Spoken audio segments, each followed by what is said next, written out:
You are really worried that if Alex were to live with you, she wouldn't be able to deal with your days of being able to get out of bed, or nights where you can do nothing but stare at the wall and panic.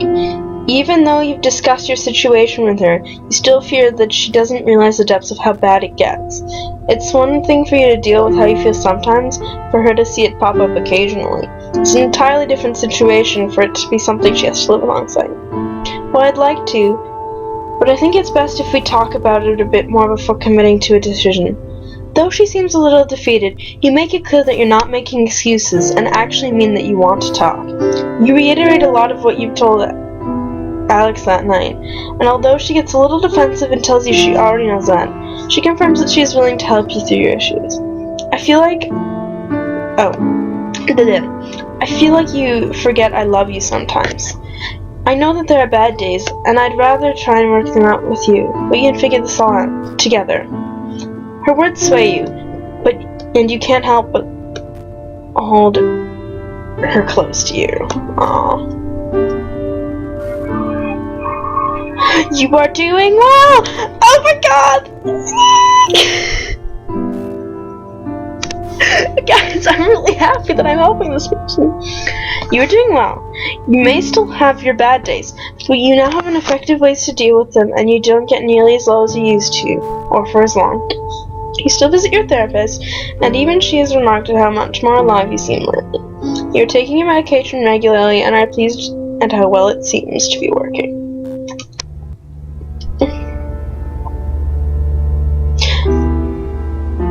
Oh, wait, it's December now. Maybe I had the timeline mixed up. Maybe it happened in the summer. I just don't remember, because I took a break to go to bed and, do stuff. In between these two sessions. It's December, and you've returned to your parents' house to celebrate the holidays with your family. Out of the living room window, you can see a gentle flurry of snow drifting down to meet a pristine blanket of white from yesterday's unexpected Christmas Eve snowfall, and you quietly laugh to yourself at how incredibly cliche it seems. No, White Christmas is not cliche. White Christmas is awesome. Even if it comes on Christmas Eve. White Christmas is a must. Green Christmas is lame. These are my thoughts as a Canadian. I love me some snow and some winter. Not the cold, but I love snow and I love the winter. Still, you sit down to dinner. You can't help but notice how being surrounded by family and the overly kitschy atmosphere your mom's decorations have created actually made you feel relaxed and almost comfortable. Your mom is running around frantically checking the oven and the stockings and just generally trying to family time it up, while your dad sits at the head of the table drinking beer and laughing with your brother well. His wife Karen is there too, whom you've always gotten along well with, and your parents even agreed to let you bring the kitten along. She's been darting in and out of people's legs and hopping on to laps all night. As you thoughtfully munch away on your turkey, listening to conversations around you, your thoughts drift back to the past few months. You think about how hard things have gotten. You're playing it over in your head, some of the worst, as well as some of the best memories. It seems like all these things just came to a head in the past few months, with the sudden flurry of relationship turmoil and professional anxiety, social stress, and above all, an omnipresent sense of a weight that it seems that you've just recently become aware of. You're drawn out of your reverie by your dad's familiar booming laugh, as some cheesy comment Malcolm made seems to have hit the mark. Sitting at the table, you're suddenly immensely glad for the chance to be able to ignore everything for an evening, and not have the struggle of trying to explain yourself for once. Fortunately, everyone seems content in laughing at each other's jokes and discussing favorite sports teams, and for a while you think you'll be able to get through dinner without any embarrassing personal intrusions.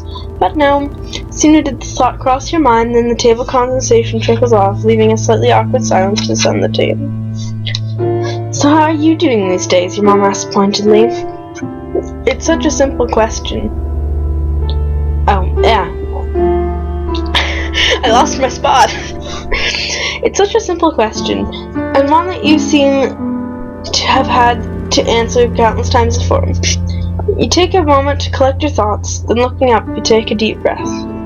Well, with no options this time, I feel like we're nearing the end. You never really thought of yourself as a fighter, and even to say it now, it sounds hokey. But looking back on the first few months to where you are now, it really does make you feel like you've endured an immense struggle, and you look at where you are now with a sense of something that isn't quite pride. You still hate your job and find it unpleasant, but you're surprised to find that going to work every day is no longer a monumental challenge. You started adopting some clever techniques, like taking short 2-minute breaks every hour to break up the monotony. You now view your job as just 8 short hours of your day. Right, compartmentalization technique Dr. Melville told you about, that you've actually found works quite well. You know this job isn't what you want to do for the rest of your life, and you've started actively looking for other positions, even attending a couple of preliminary interviews. You started making an effort to go out with your friends more. While the social scene still makes you very uncomfortable sometimes, you're more and more able to just let yourself just enjoy the company of your friends. In fact, your relationship with many of them has increased over the past little while. You still definitely have days where you flake out or don't feel like hanging out, but for the most part your friends are understanding and appreciate your communication. By far and away the biggest change you've noticed in your life has been in your relationship with Alex. You were terrified of talking to her about it at first, but looking back, you feel like it's only strengthened your relationship. She was always supportive of you emotionally, but lately the two of you have been even more in sync, and it's starting to feel like you're building a life together. It seems like the two of you have been making more concerted effort to sync up your schedules, and have been spending more and more of your downtime with each other. Pretty soon you think you'll be moving in together. You think moving in together may be a very real possibility. Dr. Melville has commented on how well you seem to be doing, and whether a result of the therapy, the medication, or both. You can't help but agree. With all that seems to have improved recently, it's sometimes difficult for you to think about the fact that you still have bad days, sometimes even really bad days. They serve as a stark reminder of the fact that this will be something you likely have to deal with for the rest of your life. Depression is a battle, and though you're certainly ahead of the fight, you know this battle isn't going to be over. Sometimes even Alex can tell when things are rough, despite your best efforts to the contrary. Well, you know that your depression can never be cured. You have a very strong support network of your friends, and even Malcolm, and armed with a newfound confidence in your friends and family, you accept that though the road may be rocky, at least it's not solitary. You meet your mom's gaze from across the table and muster up a smile. "I'm good, Mom," you tell her. She says nothing, but you can feel her smile from across the room. Guys, this is really emotional. I can't be emotional though, because I gotta read this epilogue.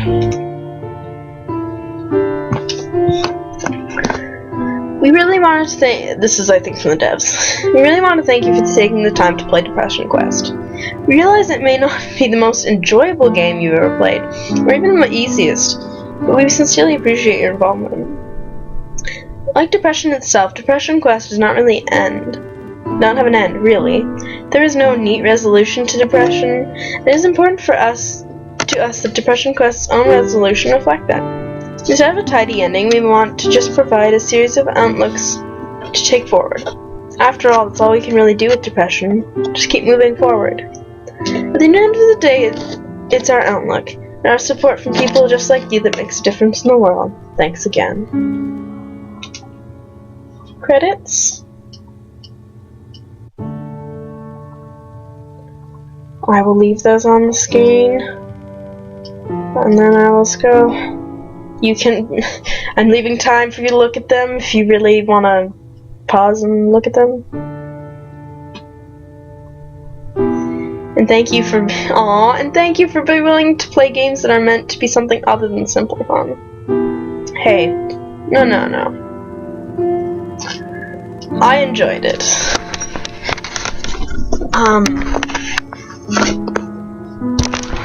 What do I want to say about this? I want to say, for one, I really do feel like this is an accurate scenario of what an accurate example of what depression is. I feel like this really hits it home. I also feel like it would be interesting, like, I wish that it was this, but there were like different characters you could choose from, different storylines, and maybe they just chose one, because in the end, to have a story like that is a lot of work. Like, oh my gosh, and it's really good. I'm really impressed, because there are only like a few times when I was like, oh, that sentence doesn't flow quite nicely, or there was a word that was out of place or whatever. It's so hard to write a story like this where it's just subtle changes. Sorry. Lead insomniac, lead grumbler. That's funny. And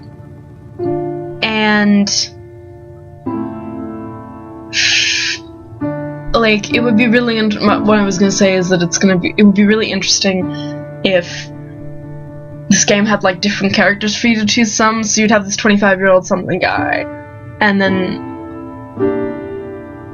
like a 25-year-old guy and a 50-year-old guy, and then both of those roles in female, with different scenarios, different like situations, because it would be different with a middle-aged person who was already married and had kids. The process of going through depression would look so much more different than this. Though I enjoyed this on its basic level, because I do know that depression often affects people who are younger. Not to say that it doesn't, but I don't quote me on this. I don't know if it's right that I think it's, what is it, like 20-something-year-old women are the most common sufferers of depression. Don't quote me on that. I just think that's what I've heard. I could be totally wrong. I don't know. I haven't had the chance to do tons of research in a long while, because like I haven't had to do projects on it and stuff in a while. But anyway, it would be really interesting to see what this could look like in different, like, well, it's almost worth going through and making all the wrong choices to see what the ending is. I don't want to, because I'm really happy, and I might do that on my own time, but I don't think I will. The other thing I did think about this game when I was thinking about it, because I did do it in 2 sessions, so I had a long time to think about that whole first half, is that this would actually be super great for in, like, well, like at my high school, we had a grade 11 course that was anthropology, sociology, and psychology. And this would have been great to, like, illustrate for, like high school students to play and illustrate without having known anything else about depression. Like, playing this before, making your students play this before they learn about depression, so that they can see what it's like, and so that, you know, they can make choices and stuff. Because as soon as you're like me, and you like know about the disease, and you know people, and you know what the symptoms are and what it's like, you know what the choices are to make. You know that you're not going to make the antisocial choices, because that's going to make it worse. But someone who has never encountered this before, doesn't know anything about it. I mean, it would be dark, which is why I'm saying, like, I mentioned that I had a grade 11 course, so, you know, this is maybe not for sweet young children, because it's sad and really serious, but for, you know, teenagers on the verge of being a young adult, so 16 and up, it would be a really good game to play to teach them about depression. So, basically, I would highly recommend this if you know nothing about depression. And showing this to people and being like, as a way to for you as a person to understand, if you don't already understand depression, what it's like. Because with that basic character, you are them, so it, you know, you become that character, and like me, you genuinely want to help him, but if you've never encountered it before, how you know what you're gonna do? And then you learn about it, and my point is that you would play this, and then you would talk about it in an academic way, and with young adults and stuff. You would talk about it in a way of like, okay, so what were the things you noticed about this guy and his attitude, and then like discussing the different choices you make. So, I don't want to ramble on too much longer, but I was really impressed with this game, and I mean, it's a lot of reading, which is hard, and I'm sure it's really not, oh, I know this isn't going to be a popular playthrough, but I'm glad I played it, and I'm glad I recorded it, because I don't know. The only reason I found this game was because, I don't know, I don't even remember how I found this game, like, whatsoever. So, I'm pretty sure it's free. It was free, and I don't know how I found it. I just found it. And I think more people should play it, because I think it really does accurately display what it would be like if you had depression. So yeah. On that note, I know this has been, you know, not the easiest, but hopefully it's been helpful at the end, because I hope the dude get better, and I'm sure that if you make all the wrong choices, I'm pretty sure that you will that you can make it spiral out of control and commit suicide, quite frankly. I'm pretty sure that's what the other option does, and I don't want to go through that. I would rather leave this playthrough with the more hopeful ending. So, without further ado, I will see you guys later. Try to enjoy yourselves. Don't get depressed from this. I'm gonna have to cut. I'm sorry, I sound like such a dork. Oh, I'm leaving this in now. I'm too funny. It's not funny though. Goodbye.